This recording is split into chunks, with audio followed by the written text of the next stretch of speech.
আমাদের উদ্দেশ্য হচ্ছে একটাই, সেটা হচ্ছে যে জলবায়ু পরিবর্তনের কারণে আমরা বলছি যে মনুষ্যসৃষ্ট যে কারণ এবং উন্নত দেশগুলো, বিশেষ করে শিল্পোন্নত দেশগুলো যে কার্বন নির্গমন করে থাকে, সেই দেশগুলো আসলে আমরা কার্বন নির্গমন কম করি বাংলাদেশের মতো তৃতীয় বিশ্বের দেশগুলো, বা বলা চলে যে তাদের তুলনায় একেবারে খুবই সামান্য, কিন্তু ক্ষতির যে দিকটা সেটাই সকলকে সমানভাবে ভোগ করতে হচ্ছে।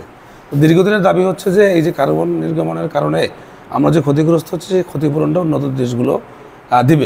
লস এন্ড ড্যামেজ, লস কি জিনিস, ড্যামেজ কি জিনিস, শব্দটা হয়তো লস এন্ড ড্যামেজ, কিন্তু লসটা বুঝতে হবে যেটা হারায় গেছে অলরেডি আর রিকভার করার সম্ভাবনা নেই, দিস ইজ দ্য লস, হারাইছে। আর ড্যামেজটা হলো কি, যেটা ক্ষতি হচ্ছে, এখনো আছে, টিকে আছে, কিন্তু ক্ষতি হচ্ছে, কয়লা উৎপাদন এবং ব্যবহার হ্রাস।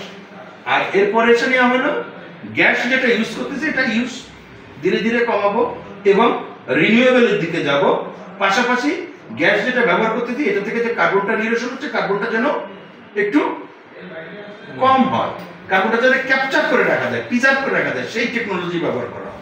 এবং দেখেন COP15 অর্থাৎ 2009 সালে কমিটমেন্ট ছিল $100 বিলিয়ন, কোনোভাবেই এটা $56 বিলিয়ন বেশি হয় না, দেয় নাই তারা। আবার মতান্তরে এটা কেউ বলে যে 65, অর্থাৎ যাই হোক ম্যাক্সিমাম 65 দেবে, তাহলে $100 বিলিয়ন দেওয়ার কথা, কোনোভাবেই এটা $56 বিলিয়ন বেশি হয় না, দেয় নাই তারা।